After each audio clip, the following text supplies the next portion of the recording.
करके अपने निशा काम निपटाकर बैठी ही थी कि फोन की घंटी बजने लगी। मेरठ से विमला चाची का फोन था। बिटिया, अपने बाबूजी को आकर ले जाओ यहाँ से, बीमार रहने लगे हैं, बहुत ही कमजोर हो गए हैं। अब हम भी तो कोई जवान नहीं रहे हैं, अब उनका करना बहुत मुश्किल होता जा रहा है। वैसे भी आखिरी समय अपने बच्चों के साथ बिताना चाहिए। निशा बोली, ठीक है चाची जी, इस रविवार को आते हैं, बाबूजी को हम दिल्ली ले आएंगे।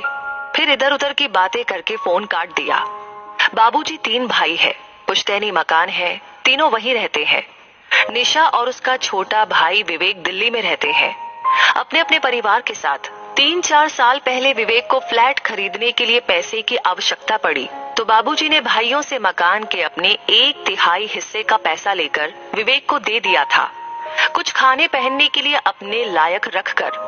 दिल्ली आना नहीं चाहते थे, इसलिए एक छोटा सा कमरा रख लिया था। जब तक जीवित थे तब तक के लिए। निशा को लगता था कि अम्मा के जाने के बाद बिल्कुल अकेले पड़ गए होंगे बाबूजी, लेकिन वहाँ पुराने परिचितों के बीच उनका मन लग जाया करता था। दोनों चाचियां भी ध्यान रखती थी। दिल्ली में दोनों भाई बहन की गृहस्थी भी मजे से चल रही थी। रविवार को निशा और विवेक का ही कार्यक्रम बन पाया मेरठ जाने का।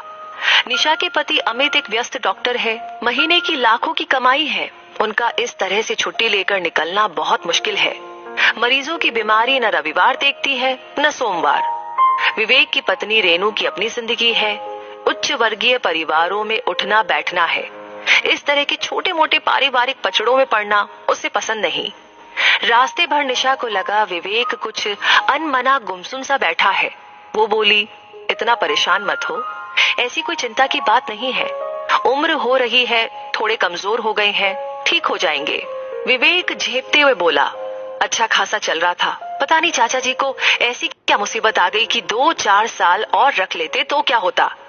अब तो मकानों के दाम आसमान छू रहे हैं, तब कितने कम पैसों में अपने नाम करवा लिया तीसरा हिस्सा। निशा शांत करने की मंशा से बोली, ठीक है ना, उस समय जितने भाव थे बाजार में उस हिसाब से दे दिए, और बाबूजी आखिरी समय अपने बच्चों के बीच बिताएंगे तो उन्हें अच्छा लगेगा। विवेक उत्तेजित हो गया और बोला, दीदी तेरे लिए ये सब कहना बहुत आसान है, 3 कमरों के फ्लैट में कहाँ रखूंगा उन्हें। रेनू से किटकिट रहेगी सो अलग, उसने तो साफ मना ही कर दिया है, वो बाबूजी का कोई काम नहीं करेगी। वैसे तो दीदी, लड़कियां हक मांगने तो बड़ी जल्दी से खड़ी हो जाती है, करने के नाम पर क्यों पीछे हट जाती है। आजकल लड़कियों की शिक्षा और शादी के समय में भी अच्छा खासा खर्चा हो जाता है।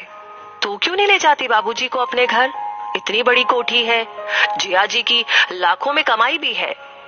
निशा को विवेक का इस तरह बोलना ठीक नहीं लगा। पैसे लेते हुए कैसे वादा कर रहा था बाबूजी से, आपको किसी भी चीज की आवश्यकता हो आप निसंकोच फोन कर देना, मैं तुरंत लेकर आ जाऊंगा। बस इस समय हाथ थोड़ा तंग है, नाम मात्र पैसे छोड़े थे बाबूजी के पास, और फिर कभी फटका भी नहीं उनकी सूद लेने। निशा ने कहा, तू चिंता मत कर, मैं ले जाऊंगी बाबूजी को अपने घर। सही है, उसे क्या परेशानी, इतना बड़ा घर, फिर पति रात दिन मरीजों की सेवा करते हैं, एक पिता तुल्य ससुर को आश्रय तो दे ही सकती है। बाबूजी को देखकर उसकी आंखें भर आई, इतने दुबले और बेबस दिख रहे थे। गले लगते हुए बोली, पहले फोन करवा देते तो पहले लेने आ जाती। बाबूजी बोले, तुम्हारी अपनी जिंदगी है, क्या परेशान करता, वैसे भी दिल्ली में बिल्कुल तुम लोगों पर आश्रित हो जाऊंगा। रात को डॉक्टर साहब बहुत देर से आए, तब तक पिता और बच्चे सो चुके थे। खाना खाने के बाद सुकून से बैठते हुए निशा ने डॉक्टर साहब से कहा, बाबूजी को मैं यहाँ लेकर आई हूँ, विवेक का घर बहुत छोटा है, उसे उन्हें रखने में थोड़ी परेशानी होती। अमित के एकदम तेवर बदल गए, वो सख्त लहजे में बोला, यहाँ ले आई हो से क्या मतलब है तुम्हारा, तुम्हारे पिताजी तुम्हारे भाई की जिम्मेदारी है, मैंने बड़ा घर वृद्धाश्रम खोलने के लिए नहीं लिया था, अपने रहने के लिए लिया है। जायदाद के पैसे हड़पते हुए नहीं सोचा था साले साहब ने कि पिता की करनी भी पड़ेगी। रात दिन मेहनत करके पैसे कमाता हूँ, फालतू लुटाने के लिए नहीं है मेरे पास। पति के इस रूप से अनभिज्ञ थी निशा। रात दिन मरीजों की सेवा करते हो, मेरे पिता के लिए क्या आपके घर और दिल में इतना सा स्थान भी नहीं है। अमित के चेहरे की नसें तनी हुई थी, वो लगभग चीखते हुए बोला, मरीज बीमार पड़ता है, पैसे देता है ठीक होने के लिए, मैं इलाज करता हूँ, पैसे लेता हूँ, ये व्यापारिक समझौता है, इसमें सेवा जैसा कुछ नहीं है। ये मेरा काम है, मेरी रोजी रोटी है। बेहतर होगा तुम 1-2 दिन में अपने पिता को विवेक के घर छोड़ आओ। निशा को अपने कानों पर विश्वास नहीं हो रहा था। जिस पति की वो इतनी इज्जत करती है, वो ऐसा बोल सकते हैं। क्यों उसने अपने भाई और पति पर इतना विश्वास किया? क्यों उसने शुरू से ही एक एक पैसे का हिसाब नहीं रखा? अच्छी खासी नौकरी करती थी। पहले पुत्र के जन्म पर अमित ने ये कहकर के छुड़वा दिया कि मैं इतना कमाता हूँ, तुम्हें नौकरी करने की क्या जरूरत है? तुम्हें किसी चीज की कमी नहीं रहेगी। आराम से घर रह करके बच्चों की देखभाल करो।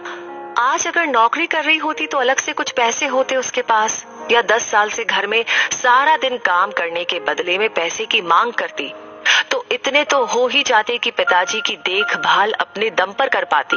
कहने को तो हर महीने बैंक में उसके नाम के खाते में पैसे जमा होते हैं, लेकिन उन्हें खर्च करने की बिना पूछे उसे परमिशन नहीं थी। भाई से भी मन कर रहा था, कह दे कि शादी में जो खर्च हुआ था वो निकाल कर जो बचता है उसका आधा आधा कर दे। कम से कम पिता इज्जत से तो जी पाएंगे। पति और भाई दोनों को पंक्ति में खड़ा करके बहुत से सवाल करने का मन कर रहा था। जानती थी जवाब कुछ न कुछ तो अवश्य होंगे, लेकिन इन सवाल जवाब में रिश्तों की परतें दर परतें उखड़ जाएंगी और जो नग्नता सामने आएगी उसके बाद रिश्ते ढोने मुश्किल हो जाएंगे। सामने तस्वीर में से झांकती 2 जोड़ी आंखें जीभ पर ताला डाल रही थी। अगले दिन अमित के अस्पताल जाने के बाद जब नाश्ता लेकर निशा बाबूजी के पास पहुंची तो वे सामान बांधे बैठे थे। उदासी भरे स्वर में बोले, मेरे कारण अपनी गृहस्थी मत खराब कर। पता नहीं कितने दिन है मेरे पास और कितने नहीं। मैंने इस वृद्धाश्रम में बात कर ली है। जितने पैसे मेरे पास है उसमें मुझे वो लोग रखने के लिए तैयार है। ये ले पता, तू मुझे वहां छोड़ा और निश्चिंत होकर अपनी गृहस्थी संभाल। निशा समझ गई बाबूजी की देह कमजोर हो गई है, दिमाग नहीं। दामाद काम पर जाने से पहले मिलने भी नहीं आया। साफ बात है ससुर का आना उसे अच्छा नहीं लगा। क्या सफाई देती, चुपचाप टैक्सी बुलाकर उनके दिए पते पर उन्हें छोड़ने चल दी। नजरें नहीं मिला पा रही थी, ना ही कुछ बोलते बन रहा था। बाबूजी ने ही उसका हाथ दबाते हुए कहा, परेशान मत हो बिटिया, परिस्थितियों पर कब हमारा बस चलता है। मैं यहाँ अपने हम उम्र लोगों के बीच खुश रहूंगा। 3 दिन हो गए थे बाबूजी को वृद्धाश्रम छोड़कर आए हुए। निशा का ना किसी से बोलने का मन कर रहा था और ना ही कुछ खाने का। फोन करके पूछने की भी हिम्मत नहीं हो रही थी कि वो कैसे है। इतनी ग्लानि हो रही थी कि किस मुंह से पूछे।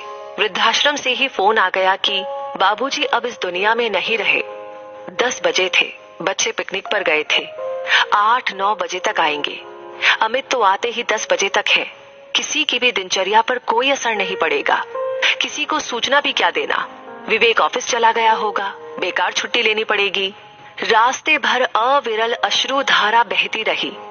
कहना मुश्किल था पिता के जाने के गम में या अपनी बेबसी पर आखिरी समय पर पिता के लिए कुछ भी नहीं कर पाई।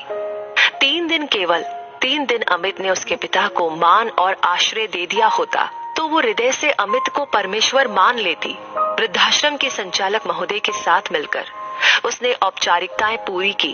वो बोल रहे थे, इनके बहू बेटा और दामाद भी है रिकॉर्ड के हिसाब से, उनको भी सूचना दे देते तो अच्छा रहता। वो कुछ संभल चुकी थी, बोली कि नहीं, इनका कोई नहीं है। ना बहू है, ना बेटा है और ना दामाद है, बस एक बेटी है, वो भी नाम के लिए। संचालक महोदय अपनी ही धुन में बोल रहे थे। परिवार वालों को सांत्वना और बाबूजी की आत्मा को शांति मिले। निशा सोच रही थी बाबूजी की आत्मा को शांति मिल गई होगी। जाने से पहले सबसे मोह भंग हो गया था। समझ गए होंगे कोई किसी का नहीं होता, फिर क्यों आत्मा अशांत होगी। हाँ, परमात्मा उसको इतनी शक्ति दे कि किसी तरह वो बहन और पत्नी का रिश्ता निभा सके। ये पैसा ही है जो हर एक रिश्ते की रिश्तेदारी निभा रहा है। मैं भी एक बेटी हूँ, मगर एक बात कहना चाहती हूँ कि हर इंसान को अपने हाथ नहीं काट देने चाहिए। ममता में होकर के अपने भविष्य के लिए कुछ ना कुछ रख लेना चाहिए। बाद में तो उनका ही है, मगर जीते जी मरने से तो अच्छा है। मुझे लगता है आपकी भी आंखें भर आई होगी। जो भी कहना चाहते हैं, आपकी जो भी राय है इस कहानी के बारे में, कमेंट सेक्शन में लिख करके अपनी बात हम तक जरूर पहुंचाइएगा। ये कहानी आपको अच्छी लगी हो, इसने आपको इंस्पायर किया हो, सोचने पर मजबूर किया हो, तो प्लीज इसे लाइक करके अपने रिश्तेदारों के साथ, अपने बच्चों के साथ, अपने हर एक उस दोस्त के साथ शेयर करना बिल्कुल ना भूले, क्योंकि जरूरत है आज भी कुछ ऐसे कदम उठाने की। और हाँ, हमेशा ऐसी कहानी आपको समय समय पर मिलती रहे, उसके लिए हमारे पेज को फॉलो करना बिल्कुल ना भूले। धन्यवाद।